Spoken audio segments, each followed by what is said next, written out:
त्यांचं काम आहे पाऊस आला नोटीस द्या आम्ही सेफ. फक्त हे दिखाव्याची राजनीती आहे. HDL मध्ये हजारो घरं खाली आहेत.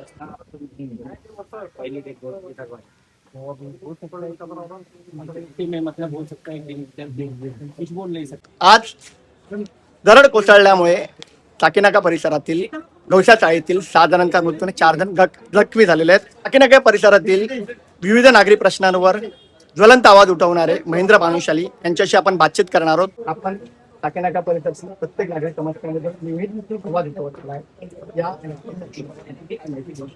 म्हणजे आता सकाळी 3:10 डोंगर कोसळला आणि जे एकदम झोपेत होते असं होतं की सकाळी आम्ही उठून कामावर जाणार, आम्ही हे करणार, आम्ही ते करणार, असे लोक त्या डोंगराच्या मातीमध्ये दाबले गेले. त्याच्यात 7 जणांचा मृत्यू झालेला आहे आणि मला वाटतं 4 लोक इंजर्ड झालेत. अजून 1 आत्महत्या. प्रशासनाकडून हे दरड प्रवण क्षेत्र आहे. प्रशासनाकडून नागरी घोडे दाखवले जातात, बॅनर लावले जातात आणि या संदर्भात ठोस अशी कारवाई केली जाते. पण त्याचा काम करतो ते दरवर्षी त्यांना नोटीस देऊन निघून जातात. बरोबर आहे, त्यांचं काम आहे पाऊस आला नोटीस द्या आम्ही सेफ. म्हणजे महानगरपालिकेचा तो प्रॉपर काम आहे आणि महानगरपालिकेचे अधिकारी करतात. पण नोटीस दिल्यानंतर तुम्ही काय करतात की बाबा तुम्ही खाली करून गेलात, तुम्ही दुसऱ्या ठिकाणी राहायला गेलात किंवा तुम्ही त्या लोकांना कुठं शिफ्टिंग दिली, कारण त्यांचं घरच तो आहे ना, म्हणून ते लोक डोंगरावर राहत आहेत. जर त्यांचं कुठं दुसऱ्या ठिकाणी घर असतं तर ते डोंगरावर का राहणार.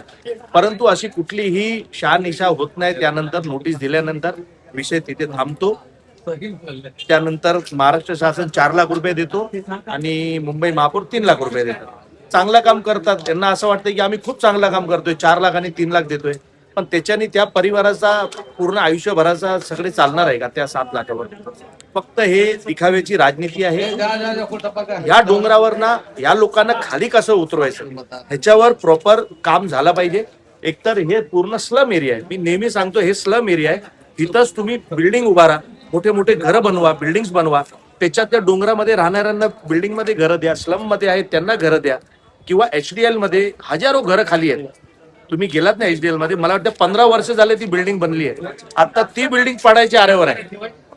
त्यांना तिथं घर दिलं पाहिजे. फक्त नोटीस देऊन होत नाही. पण हे सत्ताधारी आणि महानगरपालिका याच्या हलगर्जीपणा आहे. आणि दरवर्षी चांदिवली विधानसभेमध्ये अशा माझ्या निष्पापित लोकांचा मृत्यू होतो. नोटीस देण्यात येते पण पुनर्वसन काय होत नाही. यामुळे निष्पाप नागरिकांचा जीव जातोय असं मनसेचे महेंद्र भानुशाली यांनी सांगितले. मराठीसाठी मंगेश म्हात्रे, घाटकोपर, मुंबई.